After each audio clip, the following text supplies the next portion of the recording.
Ashama harka fuunee hordoftoota YouTube chaanaalii kiyyaa akkam jirtan nagaa keessanii nagaa koo dagalannoo waaqayyoo dhaffaa ta'e gaara viidiyoo tokko qabadhee isin dhufeetiin hin jiraan maali kan jedhu rifeensa keenya muqqee akkasuma fuulduraan kan dhume haala kamiin deebisnee magarfachuu dandeenya habishii fayyadamne jechuudha mana keenya keessatti haala kamiin fayyadamne akka rifeensa keenya deeffachuu dandeenya akkasuma rifeensa keessa kan bubuqqee too isin dhibe jechuudha isa lammata akka fuulduraan dhume akkamittiin deeffachuu dandeenya kan jedhudha viidiyoon irra isin hojjedhu eegaatii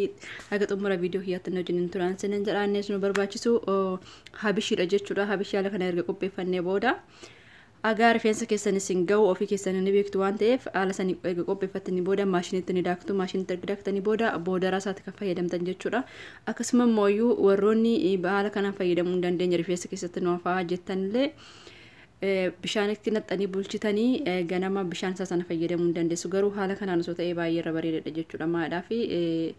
akka haala kanaan osoo rifeensa keenya irra nuuf ture rifeensa keenya illee kan caccabe akkasuma immoo kan buqqa'u fuulduraanis kan dhume haala salphaadhaan osoo guyyaa hundaa torban keessatti yeroo tokko osoo fayyadamne baay'ee bareedaan sinin jedhaa eegaatii erga daakne zayitii kaastar oilii yoo qabaatan kaastar oilii akkasuma kokonat oilii yoo qabaatan kokonat oilii akkasuma zayitii kanneen isin qabda yoo ta'e zayitii mataa keessaniif isin mijatu kan rifeensa keessaniif gaarii ta'e isintu beeka waan ta'eef maankaa lamatti naqxanii haala kanaan waliin dhooftanii sana booda rifeensa keessan dibattanii rifeensa keessa erga dibattanii booda yoo xiqqaate naannoo sa'aatii 2 sa'aatii 1 fira tursiistanii ni dhiqattu jechuudha yeroo rifeensa keessan miiccachuudhaaf jettan guyyaa hundumaa osoo haala kanaan dibattanii kaatanii fayyadamtanii baay'ee gaariidha jechuudha yeroo dhiqattan shaamboos koondishinaris akkuma yeroo kanatti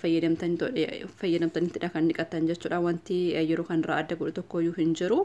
kanaaf yeroo rifeensa keessan miiccuuf jettan yeroo hundaayyuu fayyadamaa isiniin jedha rifeensa keessan kan bubuqqee sarara keessu akkasuma immoo yoo kan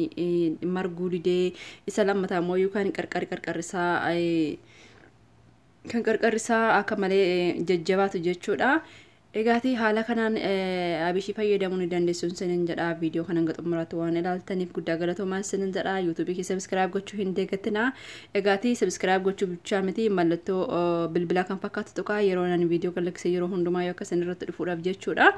eegaatii viidiyoon irraa qabadhe isin dhiyaadha kana fakkaata hanga xumura viidiyoo keeyaatti waan ilaaltanis guddaa galatoomaa jijjiirama karaa argitan abdiin isin irraa qaba eegaatii yuutuubii kiyya sabskiraayib gochuu hin deeggatina sinin jedha ijoollee Oromoo